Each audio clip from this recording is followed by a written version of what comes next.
ಆಕಾಶವಾಣಿ ಮೈಸೂರು. ಇದು ಕರ್ನಾಟಕ ರಾಜ್ಯ ಮುಕ್ತ ವಿಶ್ವವಿದ್ಯಾನಿಲಯದ ವಾಣಿ. KSOU ಮುಕ್ತವಾಣಿ ಕರ್ನಾಟಕ ರಾಜ್ಯ ಮುಕ್ತ ವಿಶ್ವವಿದ್ಯಾನಿಲಯದ ಅಧ್ಯಯನ ಅವಕಾಶಗಳನ್ನು ಕುರಿತ ಪ್ರಾಯೋಜಿತ ಬಾನುಲಿ ಸರಣಿ. ಎಲ್ಲರ ಮನೆಗೂ ಎಲ್ಲರ ಮನಗೂ ವಿಶ್ವಜ್ಞಾನವನ್ನು ನೀಡುವ ವಾಣಿ. ಪ್ರಾಯೋಜಕರು ಪ್ರಸಾರಾಂಗ ಕರ್ನಾಟಕ ರಾಜ್ಯ ಮುಕ್ತ ವಿಶ್ವವಿದ್ಯಾನಿಲಯ ಮೈಸೂರು. ಯಾವುದೇ ಪದವಿ ಕಲಿಯಲು ಇರುವುದು ಮುಕ್ತ ವಿಶ್ವವಿದ್ಯಾನಿಲಯದ ವಾಣಿ.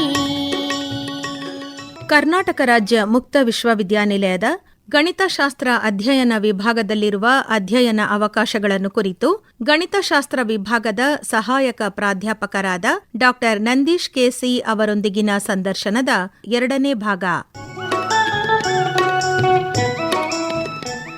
ಕರ್ನಾಟಕ ರಾಜ್ಯ ಮುಕ್ತ ವಿಶ್ವವಿದ್ಯಾನಿಲಯದ ಪ್ರಾಯೋಜಿತ ಬಾನುಲಿ ಸರಣಿ KSOU ಮುಕ್ತವಾಣಿಗೆ ಶ್ರೋತೃಗಳಿಗೆಲ್ಲ ಆತ್ಮೀಯವಾದಂಥ ಸ್ವಾಗತ.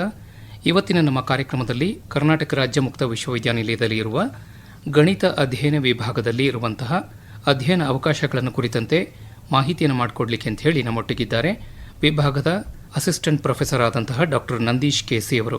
ಸರ್, ಕಾರ್ಯಕ್ರಮಕ್ಕೆ ಆತ್ಮೀಯವಾದ ಸ್ವಾಗತ. ಎಲ್ಲ ಆಕಾಶವಾಣಿ ಶ್ರೋತೃಗಳಿಗೂ ಕೂಡ ನನ್ನ ನಮಸ್ಕಾರಗಳು. ಸರ್, ಗಣಿತ ಅಂದ ಕೂಡಲೇ ಒಂದು ರೀತಿ ಆತಂಕಕ್ಕೊಳಗಾಗ್ತಾರೆ. ಅಂದರೆ ಇದೇನೋ ಒಂದು ರೀತಿ ಕಬ್ಬಿಣದ ಕಡಲೆ. ನೀವು ಇದನ್ನು ಹೇಗೆ ಸರಳೀಕರಿಸ್ತೀರಿ ಸರ್? ಇದು ಪ್ರತಿಯೊಬ್ಬರೂ ಕೂಡ ಮನಸ್ಸಿನಲ್ಲಿರುವಂಥ ಕ್ವಶನ್ಸು. ಖಂಡಿತ ನಾನು ಗಣಿತವನ್ನು ಕಬ್ಬಿಣದ ಕಡಲೆ ಅಂತ ಹೇಳಕ್ ಹೋಗಲ್ಲ. ಬಾಳೆಹಣ್ಣಿನ ಸಿಪ್ಪೆ ಎಷ್ಟು ಈಸಿಯಾಗಿ ಸುಲಿಬೋದು, ಅದೇ ರೀತಿ ನಿಮಗೆ ಆಸಕ್ತಿ ಇದ್ರೆ ಗಣಿತವನ್ನ ಕರಗತ ಮಾಡ್ಕೋಬಹುದು ಅಂತ ನನ್ನ ಅನಿಸಿಕೆ. ನಾನು ಕೂಡ ಕನ್ನಡ ಮೀಡಿಯಂ ಸ್ಟೂಡೆಂಟ್ ಆಗಿ ಇವತ್ತು ಸರ್ಕಾರಿ ಶಾಲೆಗಳಲ್ಲಿ ಓದಿ ಮಾಸ್ಟರ್ ಡಿಗ್ರಿ ಮತ್ತೆ ಡಾಕ್ಟರೇಟ್ ಡಿಗ್ರಿಯನ್ನು ತೆಗೆದುಕೊಂಡಿದ್ದೀನಿ. ನೀವು ಗಣಿತದಲ್ಲಿ ಇಂಟ್ರೆಸ್ಟ್ ಇದ್ರೆ ಖಂಡಿತ ಅದನ್ನ ಸಫಲ ಆಗ್ಬೋದು.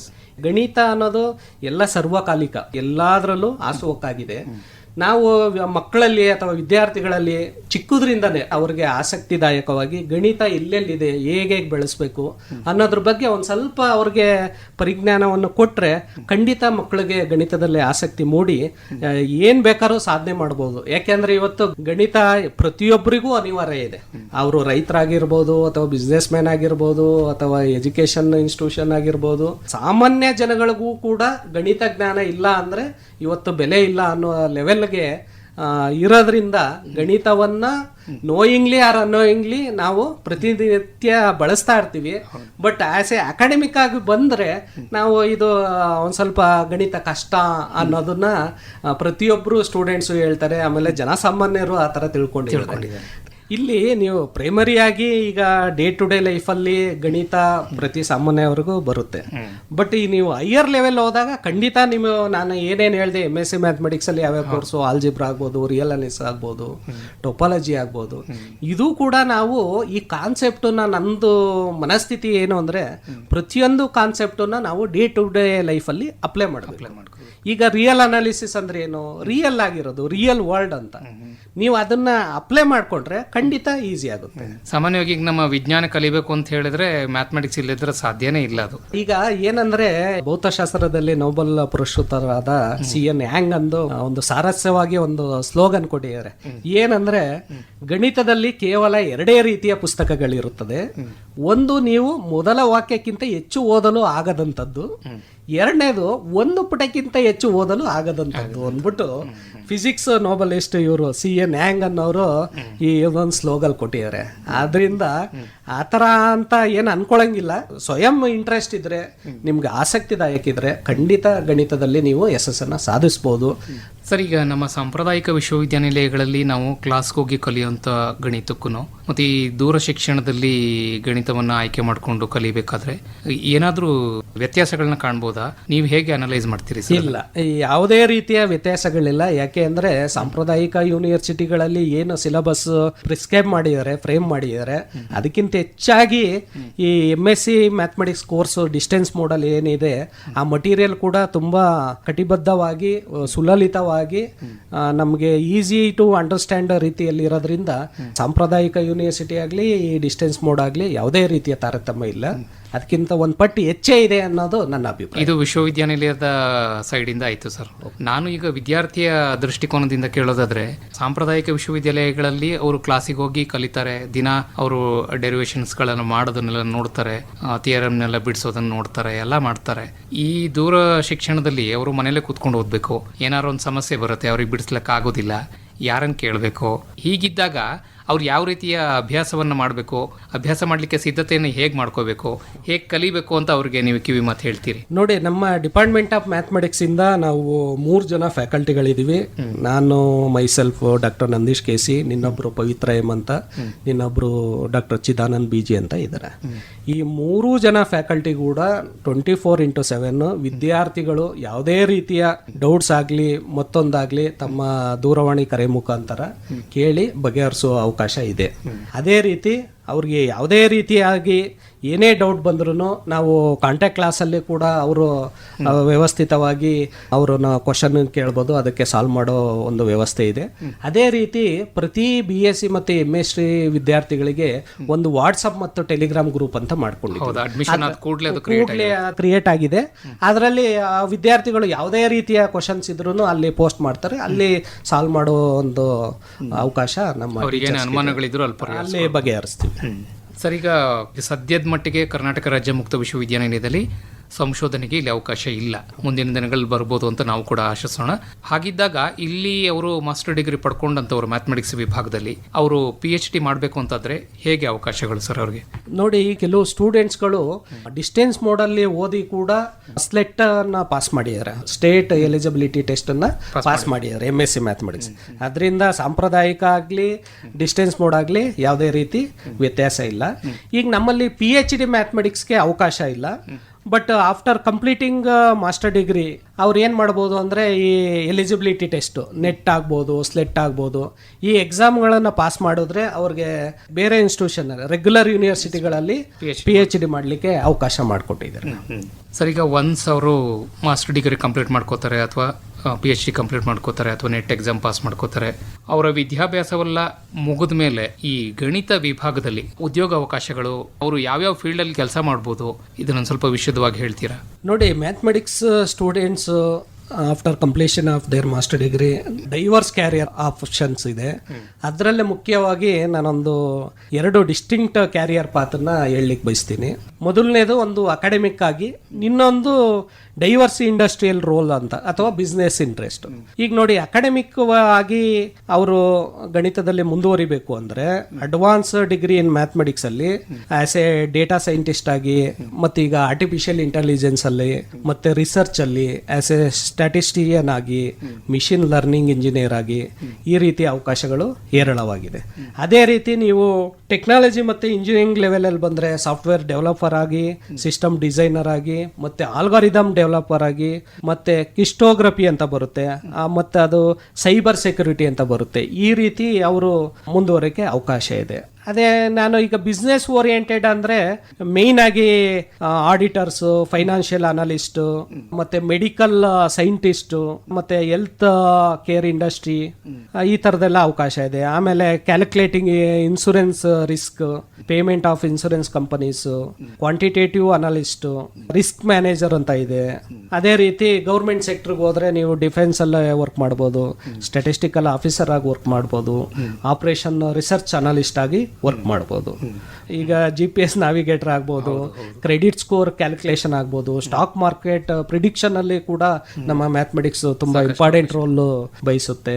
ಕೆಲವೊಂದು ಆನ್ಲೈನ್ ರೆಕಮೆಂಡೇಶನ್ಸ್, ಆರ್ಕಿಟೆಕ್ಚರ್ ಮತ್ತೆ ಡಿಸೈನ್ ಅಲ್ಲಿ. ಈ ಗಣಿತ ಅನ್ನೋದು ಸರ್ ಹೊರನೋಟಕ್ಕೆ ಅಷ್ಟು ಗೊತ್ತಾಗೋದಿಲ್ಲ ಏನು ಅವಕಾಶಗಳಿದೆ ಅನ್ನೋದು, ಅಂದ್ರೆ ಒಳ ಭಾಗಕ್ಕೆ ಇಳಿದಾಗ್ಲಷ್ಟೇ ಗೊತ್ತಾಗುತ್ತೆ ಅದು ಯಾವ್ಯಾವ ಫೀಲ್ಡ್ ಅಲ್ಲಿ ಹರಡ್ಕೊಂಡಿದೆ, ಎಷ್ಟೆಷ್ಟು ಅವಕಾಶಗಳಿದೆ, ಎಷ್ಟೆಷ್ಟು ತೆರ್ಕೊಂಡಿದೆ ಎಲ್ರಿಗೂ ಅಂತೇಳಿ. ಸರ್, ಈಗ ನಮ್ಮ ವಿದ್ಯಾರ್ಥಿಗಳು ಪರೀಕ್ಷೆ ಬರೆಯುವ ಹಂತಕ್ಕೆ ಬಂದಿರ್ತಾರೆ, ಆ ಸಂದರ್ಭದಲ್ಲಿ ಒಂದಷ್ಟು ಗೊಂದಲಗಳು ಉಂಟಾಗ್ಬೋದು. ಅವರಿಗೆ ಪರೀಕ್ಷೆ ಬರೀತಾರೆ, ಯಾವುದೋ ಕಾರಣದಿಂದ ಅವರಿಗೆ ಓದ್ಲಿಕ್ಕೆ ಆಗಿರೋದಿಲ್ಲ, ಸೆಕೆಂಡ್ ಸೆಮಿಸ್ಟರ್ದು ಟೈಮ್ ಬರುತ್ತೆ, ಸೆಕೆಂಡ್ ಸೆಮಿಸ್ಟ್ರಿಗೆ ಅಡ್ಮಿಷನ್ ಆಗ್ತಾರೆ, ಈ ಫಸ್ಟ್ ಸೆಮಿಸ್ಟರ್ದು ಉಳ್ಕೊಂಡಿರುತ್ತೆ. ಹೀಗಿದ್ದಾಗ ಈಗ ನಾವೆಲ್ಲ ಓದುವಾಗ ಹೇಗಿತ್ತು ಅಂತ ಹೇಳಿದ್ರೆ ಫಸ್ಟ್ ಇಯರ್ಲಿ ಏನಾದರೂ ಸಬ್ಜೆಕ್ಟ್ ಉಳಿಸ್ಕೊಂಡ್ರೆ ಸೆಕೆಂಡ್ ಇಯರ್ಲಿ ಕಂಪ್ಲೀಟ್ ಮಾಡ್ಕೋತಿದ್ವಿ. ಹಾಗೆ ಥರ್ಡ್ ಇಯರ್ಲಿ ಫಸ್ಟ್ ಇಯರ್ದು ಸೆಕೆಂಡ್ ಇಯರ್ದು ಎರಡು ಸೇರಿಸಿ ಒಟ್ಟಿಗೆ ಕಂಪ್ಲೀಟ್ ಮಾಡ್ಕೊಂಡು ಡಿಗ್ರಿ ಪಡ್ಕೊಂಡು ಹೊರಗೆ ಬರ್ತಿದ್ವಿ. ಈ ತರದ ಅವಕಾಶಗಳೆಲ್ಲ ಹೇಗಿದೆ ಸರ್ ಇಲ್ಲಿ ನೋಡಿ, ನಮ್ಮ ಡಿಸ್ಟೆನ್ಸ್ ಮೋಡ್ ಅಲ್ಲಿ ಆಲ್ಮೋಸ್ಟ್ ಆಲ್ ಎಲ್ಲ ವರ್ಕ್ಡ್ ಪೀಪಲ್ಸ್ ಇರೋದ್ರಿಂದ ಅವರು 190 ಅದರ್ವೈಸ್ ಅವರು ಉಳಿಸ್ಕೊಂಡಿರ್ತಾರೆ, ಅಥವಾ ಅನಿವಾರ್ಯ ಕಾರಣಗಳಿಂದ ಬರೆಯಲಿಕ್ಕಾಗಲ್ಲ, ಅಥವಾ ಬೇರೆ ಊರಲ್ಲಿ ಇರುತ್ತೆ, ಅಥವಾ ವರ್ಕ್ ಮಾಡ್ತಾ ಇರ್ತಾರೆ. ಕೆಲವೊಬ್ರು ಆರ್ಮಿಲಿ ಇದ್ದಾರೆ, ನೇವಿಲಿ ಇದ್ದಾರೆ, ಕೆಲವು ಬೇರೆ ಬೇರೆ ಈ ತರ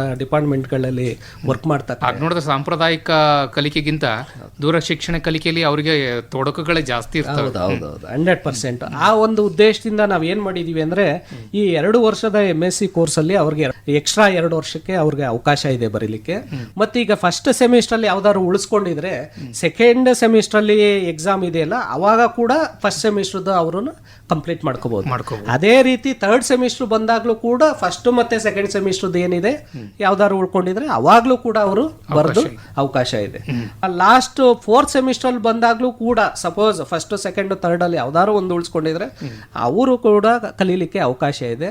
ಜಾಸ್ತಿ ಉಳಿಸ್ಕೊಳ್ಳೋದಕ್ಕಿಂತ ನೀವು ಆ ಸೆಮಿಸ್ಟರ್ ಅಲ್ಲೇ ಕಂಪ್ಲೀಟ್ ಮಾಡ್ಕೊಬಿಟ್ರೆ ತುಂಬಾ ಈಸಿ ಆಗುತ್ತೆ ಅನ್ನೋದು ನನ್ನ ಉದ್ದೇಶ. 5ನೇ ಸೆಮಿಸ್ಟರ್ ಹೋಗೋಷ್ಟೊತ್ತಿಗೆ 3 ಪೇಪರ್ ಆಗಿರುತ್ತೆ. ನಾನು ಅವಾಗ್ಲೇ ಹೇಳ್ದೆ ಗಣಿತ ಈಸಿ ಅಂತ, ಬಟ್ ಈಸಿ ಅಂದ್ರೆ ನೀವು ಹಾರ್ಡ್ ವರ್ಕ್ನು ಕೂಡ ಅಷ್ಟೇ ಮಾಡಬೇಕಾಗುತ್ತೆ. ಅದನ್ನ 2-3 ಸರಿ ಬರೆದು ಅದನ್ನ ತಿಳ್ಕೊಂಡು ಅದನ್ನ ಪ್ರೊಡ್ಯೂಸ್ ಮಾಡೋ ಕೆಲಸವನ್ನ ಆಫ್ಲೈನ್ ಅಲ್ಲಿ ಮಾಡಬೇಕಾಗುತ್ತೆ. ಪ್ರತಿಯೊಂದು ಸ್ಟೆಪ್ಪು ಕೂಡ ವೆರಿ ಇಂಪಾರ್ಟೆಂಟ್ ಆಗಿರುತ್ತೆ. ಅದನ್ನ ಅರ್ಥೈಸ್ಕೊಂಡು ಎಕ್ಸಾಮ್ ಅಲ್ಲಿ ಪ್ರೊಡ್ಯೂಸ್ ಮಾಡೋದು ಕೂಡ ತುಂಬಾ ಅನಿವಾರ್ಯ ಇರೋದ್ರಿಂದ ನಾವು ಆ ಸೆಮಿಸ್ಟರ್ನ ಅವಾಗಲೇ ಕಂಪ್ಲೀಟ್ ಮಾಡಿಕೊಂಡು ಮುಂದುವರೆದ್ರೆ ಯಾವುದೇ ರೀತಿಯ ಶ್ರಮ ಇಲ್ದಾನೆ ಸಾಂಪ್ರದಾಯಿಕ ಯೂನಿವರ್ಸಿಟಿಲಿ ಹೇಗೆ 2 ವರ್ಷಕ್ಕೆ ಡಿಗ್ರಿ ತಗೊಳ್ತಾರೋ ಅದೇ ರೀತಿ ನಮ್ಮ ಡಿಸ್ಟೆನ್ಸ್ ಮೋಡಲ್ಲೂ ಕೂಡ MSc ಮ್ಯಾಥಮೆಟಿಕ್ಸ್ ಅನ್ನ ಕಲಿಬಹುದು. BE ಗ್ರಾಜ್ಯುಯೇಟ್ಸು, ಸಾಫ್ಟ್ವೇರ್ ಇಂಜಿನಿಯರ್ಸ್ಗಳು ಹೆಚ್ಚಾಗಿ more than 35-40 students MSc mathematics ಅನ್ನ ಕಲಿತಾ ಇದ್ದಾರೆ. ಉದ್ದೇಶ ಏನು, ಆ ಒಂದು ಜಂಜಾಟದಿಂದ ಟೀಚಿಂಗ್ ಫೀಲ್ಡ್ಗೋ ಟ್ಯೂಷನ್ ಮತ್ತೊಂದು ಈ ತರ ಅವಕಾಶಗಳು ನಮಗೆ ಅನುಕೂಲ ಆಗಲಿ. ಮತ್ತೆ ಮ್ಯಾಥಮೆಟಿಕ್ಸ್ ಅಲ್ಲಿ ಇಂಟ್ರೆಸ್ಟ್ ಇರೋದ್ರಿಂದ ಅವರು MSc ಮ್ಯಾಥಮೆಟಿಕ್ಸ್ಗೆ ಅವಕಾಶ ಇರೋದ್ರಿಂದ MSc ಮ್ಯಾಥಮೆಟಿಕ್ಸ್ ಅನ್ನ ಕಲಿತಾ ಇದ್ದಾರೆ. ಸರ್, ಈಗ ನಮ್ಮ ವಿದ್ಯಾರ್ಥಿಗಳು ಅಸೈನ್ಮೆಂಟ್ ಬರೀಬೇಕು ಪ್ರತಿಯೊಂದು ಪೇಪರಿಗೂ ಅಂತ ಹೇಳಿದ್ರಿ. ಅಸೈನ್ಮೆಂಟ್ ಬರೆಯುವಾಗ ಇದಕ್ಕೇನಾದರೂ ಇದೇ ರೀತಿ ಬರೀಬೇಕು ಅನ್ನೋ ಸಿದ್ಧಾಂತ ಇದೆಯಾ? ಇದನ್ನು ಹೇಗೆ ವಿವರಿಸ್ತೀರಿ ಸರ್? ಇದು ಒಳ್ಳೆ ಪ್ರಶ್ನೆ. MSc ಮ್ಯಾಥಮೆಟಿಕ್ಸ್ ಅವ್ರಿಗೆ 4 ಕ್ವಶನ್ ಕೊಡ್ತೀವಿ, ಅದರಲ್ಲಿ 5 ಮಾರ್ಕ್ಸ್ ಅಂದ್ರೆ ನಿಮ್ಗೆ 20 ಮಾರ್ಕ್ಸ್ ಸಿಗುತ್ತೆ. ಈಗ ಆಲ್ಮೋಸ್ಟ್ ಆಲ್ ಆ 4 ಕ್ವಶನ್ ಕೂಡ ವಿದ್ಯಾರ್ಥಿಗಳು ಎಕ್ಸಾಮ್ ಓರಿಯೆಂಟೆಡ್ ದೃಷ್ಟಿಯಿಂದ ತುಂಬಾ ಅತ್ಯುತ್ತಮ ಕ್ವಶನ್ಸ್ ನಾವು ಕೊಟ್ಟಿರ್ತೀವಿ. ಆ ಕ್ವಶನ್ಗಳು ಏನಿರುತ್ತೆ ನಮ್ಮ SLM ಅಲ್ಲೇ ಅದ್ರ ಬಗ್ಗೆ ವಿವರವಾಗಿ ಕೊಟ್ಟಿರ್ತೀವಿ. ಅದನ್ನ ನೋಡ್ಕೊಂಡು ಕೂಡ ಅವರು ಸಾಲ್ವ್ ಮಾಡ್ಕೊಂಡು ಅದನ್ನ ನೀಟಾಗಿ ಎಕ್ಸ್ಪ್ರೆಸ್ ಮಾಡ್ಬೋದು. ಬೇಡ ಅಂದ್ರೆ ಬೇರೆ ಸೋರ್ಸ್ಗಳಲ್ಲಿ ಈಗ NCTL ಮತ್ತೆ ಯೂಟ್ಯೂಬ್ ಕೆಲವೊಂದು ಬುಕ್ಸ್ಗಳು ಇದನ್ನು ಕೂಡ ರೆಫರ್ ಮಾಡಿಕೊಂಡು ಬರೀಲಿಕ್ಕೆ ಅವಕಾಶ ಇದೆ. ಓನ್ಲಿ ಥಿಂಗ್ ಈಸ್ ಅವರು ಏನ್ ಮಾಡಬೇಕು ಅಂದ್ರೆ ಅದನ್ನ ಒಂದ್ ಸ್ವಲ್ಪ ವಿವರವಾಗಿ ಆ ರೆಫರೆನ್ಸ್ ಕೋಟ್ ಮಾಡಿ ಅದನ್ನ ನೀಟಾಗಿ ಬರೆದು ಅದನ್ನ ಆನ್ಲೈನ್ ಅಲ್ಲಿ ನಮ್ಮ KSY ಪೋರ್ಟಲ್ ಅಲ್ಲಿ ಅಪ್ಲೋಡ್ ಮಾಡೋದ್ರಿಂದ ಅವ್ರಿಗೆ ಉತ್ತಮವಾದ ಅಂಕ ಬರುತ್ತೆ. ಈಗ ಪ್ರಸ್ತುತ ಪರಿಸ್ಥಿತಿನಲ್ಲಿ ಕರ್ನಾಟಕ ರಾಜ್ಯ ಮುಕ್ತ ವಿಶ್ವವಿದ್ಯಾನಿಲಯದಲ್ಲಿ 2010ರಿಂದ ಇಲ್ಲಿವರೆಗೆ ವಿದ್ಯಾರ್ಥಿಗಳ ಪ್ರವೇಶ ಸಂಖ್ಯೆ ಹೇಗಿದೆ ಸರ್? ನಮ್ಮ ಇಡೀ ವಿಜ್ಞಾನ ವಿಭಾಗದಲ್ಲೇ ಗಣಿತಶಾಸ್ತ್ರಕ್ಕೆ ಅತಿ ಹೆಚ್ಚಿನ ವಿದ್ಯಾರ್ಥಿಗಳು ಅಡ್ಮಿಷನ್ ಆಗ್ತಾ ಇದ್ದಾರೆ. ಇದೊಂದು ಒಳ್ಳೆ ಖುಷಿಯ ವಿಚಾರ. ನಮ್ಮ ಡಿಪಾರ್ಟ್ಮೆಂಟ್ ಅಲ್ಲಿರೋ ಫ್ಯಾಕಲ್ಟಿಗಳೆಲ್ಲ ಸಹಕರಿಸ್ತಾ ಇರೋದ್ರಿಂದ ಅವ್ರಿಗೆ ಒಳ್ಳೆ ರೀತಿಯ ಗೈಡ್ ಮಾಡ್ತಾ ಇರೋದ್ರಿಂದ ಅತಿ ಹೆಚ್ಚಿನ ರೀತಿಯಲ್ಲಿ ನೀವು ಒಂದು ಸೆಮಿಸ್ಟರ್ ಕೇಳಿದ್ರೆ 1,500, 1,600, 1,800 ಈ ರೀತಿ ಬರೀ ಒಂದು ಸೈಕಲ್ಗೆ ಅಡ್ಮಿಷನ್ ಆಗೋ ವಿದ್ಯಾರ್ಥಿಗಳ ಸಂಖ್ಯೆ ಬಹಳ ಹೆಚ್ಚಿದೆ. ಒಳ್ಳೆಯದು ಸರ್. ಇದೇ ರೀತಿ ವಿದ್ಯಾರ್ಥಿಗಳು ಪ್ರವೇಶ ಗಣಿತ ವಿಭಾಗಕ್ಕೆ ಹೆಚ್ಚೆಚ್ಚು ಪಡ್ಕೊಳ್ಳಿ ಅಂತ ನಾವು ಕೂಡ ಆಶಿಸ್ತೇವೆ. ಇಷ್ಟೊತ್ತು ಗಣಿತ ಅಧ್ಯಯನ ವಿಭಾಗದ ಕುರಿತಂತೆ ಇರುವಂತಹ ಅಧ್ಯಯನ ಅವಕಾಶಗಳ ಬಗ್ಗೆ ಸಾಕಷ್ಟು ಮಾಹಿತಿಯನ್ನು ಮಾಡಿಕೊಟ್ಟಿದ್ದೀರಿ. ಅದಕ್ಕಾಗಿ ನಿಮಗೆ ಧನ್ಯವಾದಗಳು. ನಮಸ್ಕಾರ. ನಿಮಗೂ ಕೂಡ ಧನ್ಯವಾದಗಳು. ಹಾಗೆ ಎಲ್ಲ ಆಕಾಶವಾಣಿ ಕೇಳುಗ ಶ್ರೋತೃಗಳಿಗೂ ಧನ್ಯವಾದಗಳು. ಕರ್ನಾಟಕ ರಾಜ್ಯ ಮುಕ್ತ ವಿಶ್ವವಿದ್ಯಾನಿಲಯದ ಗಣಿತಶಾಸ್ತ್ರ ಅಧ್ಯಯನ ವಿಭಾಗದಲ್ಲಿರುವ ಅಧ್ಯಯನ ಅವಕಾಶಗಳನ್ನು ಕುರಿತು ಗಣಿತಶಾಸ್ತ್ರ ವಿಭಾಗದ ಸಹಾಯಕ ಪ್ರಾಧ್ಯಾಪಕರಾದ ಡಾ ನಂದೀಶ್ KC ಅವರೊಂದಿಗಿನ ಸಂದರ್ಶನದ 2ನೇ ಭಾಗ ಕೇಳಿದಿರಿ. ಸಂದರ್ಶಕರು ಎಸ್ ಲಕ್ಷ್ಮೀನಾರಾಯಣ. KSOU ಮುಕ್ತವಾಣಿ ಕರ್ನಾಟಕ ರಾಜ್ಯ ಮುಕ್ತ ವಿಶ್ವವಿದ್ಯಾನಿಲಯದ ಅಧ್ಯಯನ ಅವಕಾಶಗಳನ್ನು ಕುರಿತ ಪ್ರಾಯೋಜಿತ ಬಾನುಲಿ ಸರಣಿ ಕೇಳಿದಿರಿ. ಕಲಿಯಲು ಇಲ್ಲ ವಯಸ್ಸಿನ ಮಿತಿಯು ಜೀವನಕ್ಕಿಲ್ಲ ಯಾವುದೇ ತಡೆಯು. ಕಾರ್ಯಕ್ರಮವನ್ನು ಪ್ರಾಯೋಜಿಸಿದವರು ಪ್ರಸಾರಾಂಗ ಕರ್ನಾಟಕ ರಾಜ್ಯ ಮುಕ್ತ ವಿಶ್ವವಿದ್ಯಾನಿಲಯ ಮೈಸೂರು. ಪುಸ್ತಕ ಪಾಠ ಅಧ್ಯಾಪಕರ ಪ್ರವಚನ ಮಾಹಿತಿ ಅಂಗೈಲೇ ಇರುವುದು. ಶೀರ್ಷಿಕೆ ಗೀತೆ ರಚನೆ ಡಾಕ್ಟರ್ ಆರ್ ಸಂತೋಷ್ ನಾಯಕ್. ರಾಗ ಸಂಯೋಜನೆ ಹಾಗೂ ಗಾಯನ ಜಿ ಪುಷ್ಪಲತಾ. ನಿರ್ಮಾಣ ಎನ್ ಕೇಶವಮೂರ್ತಿ. ಕಲಿಯಲು ತಿಳಿಯಲು ಜಗವನು ತಿರುಗಲು ಮುಕ್ತ ವಿಶ್ವವಿದ್ಯಾಲಯವು ನಿಮ್ಮೊಂದಿಗೆ ಇರುವುದು. ಈ ಕಾರ್ಯಕ್ರಮ ಆಕಾಶವಾಣಿ ಮೈಸೂರು ಕೇಂದ್ರದಿಂದ ಮೂಡಿಬಂತು.